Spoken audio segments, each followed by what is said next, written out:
మహాగణాధిపతయే నమః. ఓం గురుభ్యో నమః. ఓం శ్రీమాత్రే నమః. పరమేశ్వర స్వరూపమైనటువంటి జ్యోతిష, వాస్తు మరియు ఇతర అనేకమైనటువంటి శాస్త్రములను మనకు అందించినటువంటి మహర్షులకి నమస్కారం. హయగ్రీవ హయగ్రీవ హయగ్రీవేతి యో వదేత్ తస్య నిస్సర సేవాని జన్మకన్యా ప్రవాహవత్. అరుణాం కరుణాతరంగితాక్షీం ధృతపాశాంకుశపుష్పబాణ చాపాం అనిమాదిభిరావృతాం మయూకైః అహమిత్యేవ విభావయే భవానీ. శ్రీమాత్రే నమః. ప్రేక్షకులకి ఆ లలితాంబిక అమ్మవారి యొక్క అనుగ్రహం పరిపూర్ణంగా కలగాలని మనస్ఫూర్తి కోరుకుంటూ మనం ఈరోజు చెప్పుకోబోయేటువంటి వార ఫలితాల్లో 10వ తేదీ మార్చి నుంచి 16వ తేదీ వరకు ఏ విధంగా ఉంది గ్రహస్థితి కనుక చూసుకున్నట్లయితే, గురువు మేషంలోని, మీన రాశిలో బుధుడు రాహువు అంటే నీచ స్థానంలో ఉన్నాడు బుధుడు. అదేవిధంగా రవి, శని, శుక్ర, చంద్రగ్రహాలు కుంభంలోని, మనకి కుజుడు మకర రాశిలో ఉన్నాడు. అయితే ఈ వారం రోజులు చంద్రుడు 10వ తేదీ నుంచి 16వ తేదీ వరకు కుంభం నుంచి మనకి వృషభ రాశి వరకు సంచారం జరుగుతుంది. ఈ యొక్క గ్రహస్థను అనుసరించి ద్వాదశ లగ్నాల వారికి, లగ్నం తెలియని వారు రాశిని చూసుకోండి, ఎటువంటి ఫలితాలు రానున్నాయి, ఏ విషయాల పట్ల జాగ్రత్త వహించాలి, మరియు అదేవిధంగా ఏ దేవత ఆరాధన చేసుకోవాలనే విషయాన్ని మనం ఇప్పుడు తెలుసుకుందాం. వృశ్చిక లగ్నము, వృశ్చిక రాశి. వృశ్చికం వారికి కనుక చూసుకున్నట్లయితే రాస్యాధిపతి లేదా లగ్నాధిపతి అయినటువంటి కుజుడు మీకు చతుర్థ స్థానంలోకి వెళ్ళబోతున్నాడు 16వ తేదీ. అప్పటి వరకు 3లో ఉంటాడు, ఎగ్జాల్టెడ్ పొజిషన్లో ఉంటాడు. సో ఎప్పుడైతే ఎగ్జాల్టెడ్ పొజిషన్లో ఉన్నాడో, ఈ ఎగ్జాల్టెడ్ పొజిషన్ అనేటువంటిది కుజుడికి గమనించుకున్నట్లయితే 3వ స్థానంలో కుజుడు అంటే మీరు చేసే ప్రయత్నం ఫలిస్తుంది అని అర్థం. అలాగే మరొక విషయం ఏంటంటే, ఇక్కడ గమనించుకున్నట్లయితే ఈ ద్వితీయ పంచమాధిపతి ఉన్నటువంటి గురువు యొక్క స్థితి కానివ్వండి, మరియు బుధుడు నీచ స్థానంలో ఉన్నాడు అనుకున్నాం. అయితే ఈ వారం మొత్తం కూడా మీకు కలిగే మంచి ఫలితం ఏమిటంటే ఒక గుర్తింపు అనేటువంటిది వస్తుంది. కాకపోతే ఈ కుజుడు 16వ తేదీ నుంచి మారుతున్నాడు కాబట్టి 3వ తేదీ 4లోకి వెళ్ళి శనితో కలుస్తున్నాడు కాబట్టి ఏదైనా కొత్తగా ఏదైనా కోర్సెస్ చేసే అంశాల్లో కావచ్చు, లేనట్లయితే వ్యాపార లాభాలకు సంబంధించిన విషయాల్లో కావచ్చు కొంత జాగ్రత్త వహించండి.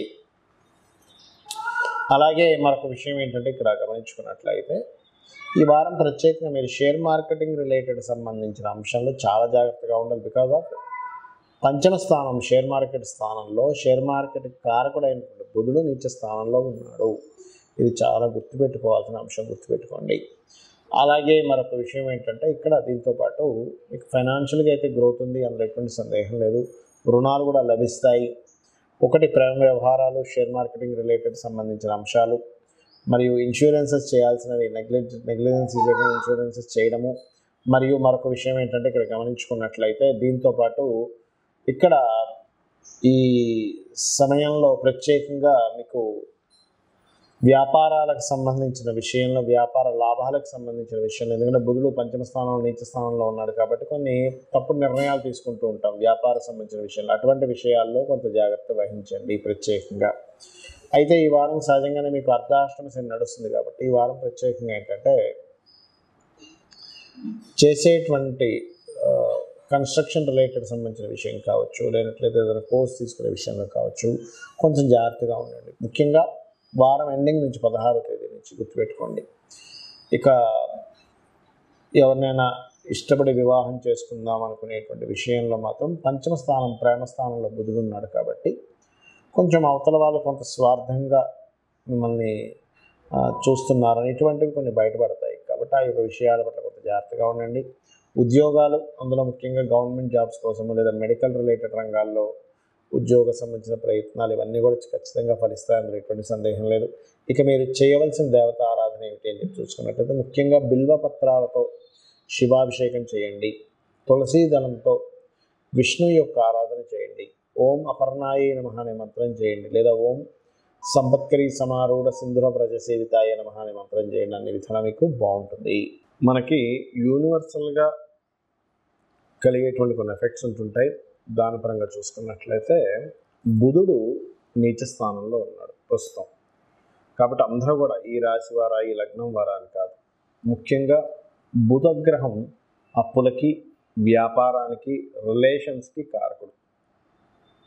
అప్పులు, వ్యాపారము, రిలేషన్స్ ఈ యొక్క విషయంలో బుధుడు నీచ స్థానంలో ఉన్నంత కాలము కూడా చాలా జాగ్రత్తగా ఉండాలి. ఇవే కాకుండా ఏదైనా కొత్త వ్యాపారం ప్రారంభించడానికి కూడా చూసుకొని ప్రారంభించాలి బుధ నీచ స్థానంలో ఉన్నప్పుడు.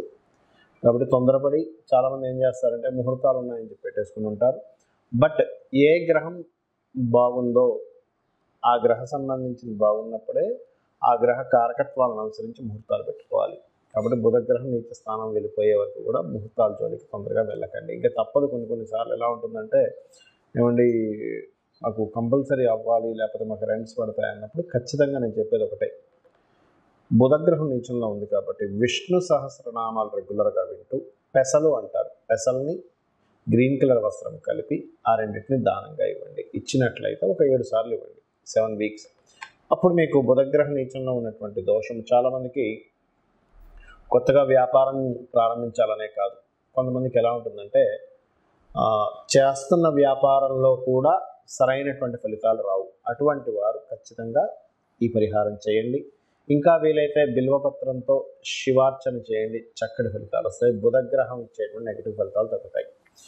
ఇక మరొక విషయం ఏంటంటే మనం గోచార ఫలితాలు మాత్రమే కాకుండా ముఖ్యంగా మీరు చూసుకోవాల్సినటువంటి మీ యొక్క జన్మజాతక ఫలితాలు.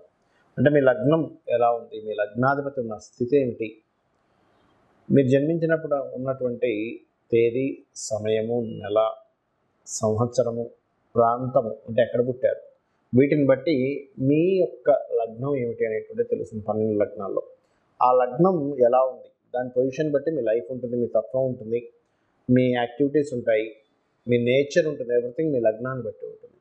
అసలు మనిషిని చూడకుండా జాతక చక్రాన్ని చూసి చాలా సింపుల్గా ఈ వ్యక్తి ఇలాంటి వాడు అని చెప్పి 100% చెప్పచ్చు, అందులో డౌట్ లేదు.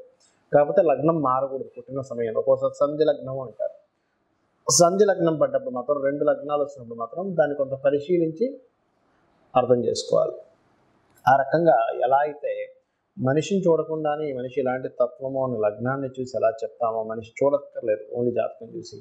అదేవిధంగా అతని జీవితంలో ధనయోగాలు ఎంత బలంగా ఉన్నాయో అతని ధనాధిపతిని చూసి, అతని యొక్క 3వ స్థానాన్ని చూసి, అతనికి సిబ్లింగ్స్కి ఉండేటువంటి రిలేషన్స్ ఎలా ఉన్నాయి, సిబ్లింగ్స్ ఎలా ఉంటుంది అసలు అనేటువంటిది, మరియు చతుర్థ భావం బట్టి ఇతను ఎప్పుడు ప్రాపర్టీస్ కొనుక్కుంటే బాగుంటుంది, ఎటువంటి ప్రాపర్టీ కొనుక్కుంటే బాగుంటుంది, ప్రాపర్టీ మీద ఇన్వెస్ట్మెంట్ చేసేటువంటి సమయం అసలు ఎప్పుడు రైట్ టైం, ఎటువంటి ఎడ్యుకేషన్ చదివితే మంచిది, అదేవిధంగా సంతాన అభివృద్ధి ఏం చేస్తే సంతాన అభివృద్ధి ఉంటుందో. కొంతమందికి సంతానం ఉండదు, అంటే ఎందుకు ఉండట్లేదు, బికాజ్ ఆఫ్ 5th హౌస్ పాడవుతుంది.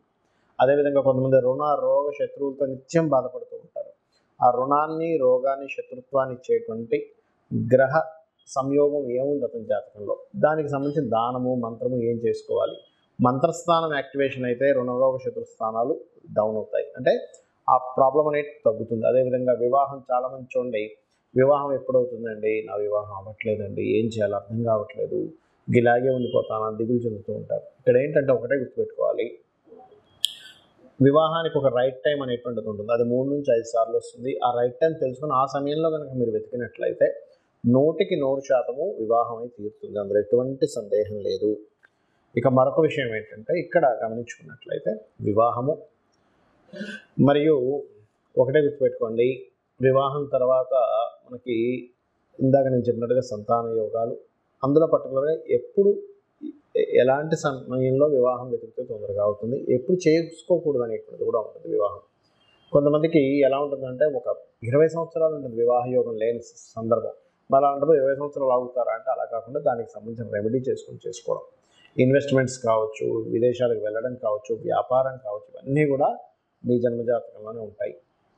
ఒక బ్యాడ్ టైం నడుస్తుంటే దాన్ని ఎట్లా గుడ్గా మార్చుకోవాలనేటువంటిది కూడా మీ జన్మజాతకంలో ఉంటుంది. అది కూడా చాలా సింపుల్గా ఒక అమ్మవారి నామాన్ని తీసుకొని దాన్ని రోజు చాంటింగ్ చేయడం ద్వారా క్లియర్ చేసుకోవచ్చు. చాలామంది ఏమనుకుంటారంటే దీనికి ఏదో పెద్ద పూజలు చేసుకోవాలి, వేలు లక్షలు ఖర్చు పెడితేనే కానీ మనం బయటపడలేమనుకుంటారు. అదంతా భ్రమ. గుర్తుపెట్టుకోండి, ఈ కలియుగంలో నామం చేసినంత మాత్రం చేత మనం విముక్తి చెందుతాం, ఎటువంటి కష్టం నుంచి అయినా సరే. ఇక్కడ మీకు సందేహం కలగవచ్చు, ఏమండి మరి అన్నీ మన జన్మజాతకంలో ఉన్నప్పుడు మనం ఎందుకు ఈ వార ఫలితాలని, మాస ఫలితాలని, ఆ గ్రహం ఈ గ్రహం కలిసిందని ఇట్లాంటివన్నీ ఎందుకు చెప్పుకుంటున్నాము, సంవత్సర ఫలితాలు ఎందుకు చెప్పుకుంటున్నాము అంటే జ్యోతిష్శాస్త్రం అనేటువంటిది మన జీవితంలాగే 2 భాగాలుగా ఉంటుంది. ఒకటి గోచార ఫలితము, రెండవది మన జన్మజాతక ఫలితం. మనం చూడండి, మనం ఒక ప్రయత్నం చేస్తూ ఉంటాం. ఆ ప్రయత్నానికి తగ్గట్టుగా బయట వాతావరణం ఉండాలి. అంటే ఎలా అంటే, చిన్న ఎగ్జాంపుల్ చెప్తాను చూడండి. మనం ఒక ప్రోడక్ట్ లాంచ్ చేస్తున్నాం. ఉదాహరణకి స్కూల్ బ్యాగ్స్ అమ్ముదాం అనుకున్నాడు ఒక వ్యక్తి. కొత్త వెరైటీగా స్కూల్ బ్యాగ్స్ తయారు చేశాడు. This is the right time. ఎందుకు అంటే నెక్స్ట్ స్కూల్స్ ఎండాకాలం సెలవులు వస్తాయి, దాని తర్వాత అవుతుంది. అలా కాకుండా మీరు కనుక జూన్ తర్వాత, అంటే స్కూల్స్ అన్నీ స్టార్ట్ అయిపోయి ఒక 2 నెలల తర్వాత మీరు స్కూల్ బ్యాగ్స్ అమ్ముతాంటే ఎవడు కొనుక్కోడు. ఎందుకు? అది ఆల్రెడీ కొనేసుకున్నారు, జనాలు తీసేసుకున్నారు. అది రైట్ టైం కాదు. అంటే బయట ఉండే మార్కెట్ని ఎప్పుడు ఏది అమ్మాలి, ఎప్పుడు ఏది సేల్ చేయాలి, ఎటువంటి మార్కెట్లో ఎటువంటి వాటికి డిమాండ్ ఉందని ఎలా తెలుసుకొని మనిషి వెళ్తాడో, అదేవిధంగా ఒక దగ్గరికి వెళ్ళాలంటే ఇంత సమయం పడుతుంది, కానీ ఇప్పుడున్న టైం పరంగా ట్రాఫిక్ జామ్ ఎక్కువ ఉంటుంది కాబట్టి వెళ్ళడం కష్టం అని ఎలా డిసైడ్ చేసుకుంటాడో, హాఫ్ అన్ అవర్లో వెళ్ళాల్సింది 1.5 అవర్ 1 అవర్ పట్టొచ్చని ఎలా క్యాలిక్యులేట్ చేస్తాడో, అంటే ఇతని ప్రయత్నం బయట ఉండే వాతావరణం. సేమ్ టైం గోచారం కూడా అంతే. అంటే ఇప్పుడున్న గోచారం ఎంతవరకు మీకు సహకరిస్తుంది, మీ యొక్క జన్మజాతకంలో మీరు చేసే ప్రయత్నం, మీరు రెగ్యులర్గా చేసే ప్రయత్నానికి ఏ రెమెడీ చేసుకోవాలి, దిస్ ఈజ్ ది టాపిక్ అనమాట. అంటే ఏంటి, ఇది క్యాలిక్యులేషన్, పర్ఫెక్ట్ క్యాలిక్యులేషన్.